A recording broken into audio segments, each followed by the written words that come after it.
À quelques kilomètres de la Silicon Valley, l'université de Stanford forme parmi les meilleurs ingénieurs aux États-Unis. Cet étudiant fait partie des profils les plus recherchés. Il étudie les sciences de l'informatique et l'intelligence artificielle. Il lui reste encore 6 mois de master, mais sur ses réseaux sociaux déjà, des dizaines d'offres d'emploi. Celle-là date de lundi dernier. J'en ai reçu 2 le 12 septembre. Une le 5 septembre. En moyenne, c'est une fois par semaine. Amazon, TikTok ou encore le jeu vidéo Roblox, de grands groupes prêts à le rémunérer près d'1,5 fois le salaire moyen américain pour qu'il leur développe des intelligences artificielles sur mesure. Je pourrais gagner au moins 150 000 $ par an. Quand je compare ma situation avec celle de mes amis ou de membres de ma famille, je me rends compte de la chance que j'ai d'avoir fait ces études-là.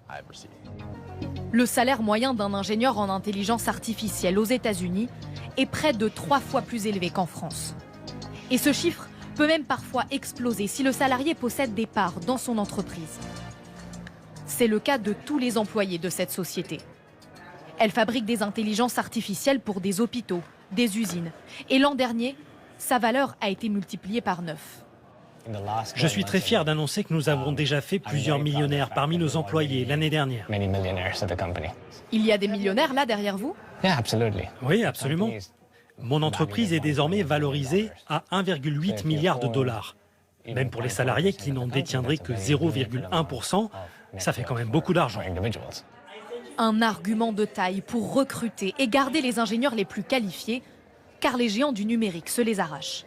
Pour débaucher certains de ces talents, les plus grandes entreprises font monter les enchères. Google a par exemple proposé 20 millions de dollars par an à un ingénieur et Meta des contrats de 100 millions à 200 millions de dollars sur plusieurs années. Une guerre des talents, très suivie par ces deux spécialistes du numérique. Dans leur émission en ligne, ils commentent chaque transfert d'ingénieurs d'une entreprise à l'autre, comme un mercato sportif. On a publié ces fausses cartes à collectionner. Elles ressemblent à celles que vous verriez pour des joueurs de foot. Sauf que ce sont des scientifiques de l'intelligence artificielle. Ces gens sont inconnus du grand public. Et du jour au lendemain, ils se mettent à gagner plus d'argent que certains des plus grands chefs d'entreprise du monde. L'année dernière, les entreprises auraient investi 252 milliards de dollars dans l'intelligence artificielle, soit une augmentation de 25% en un an.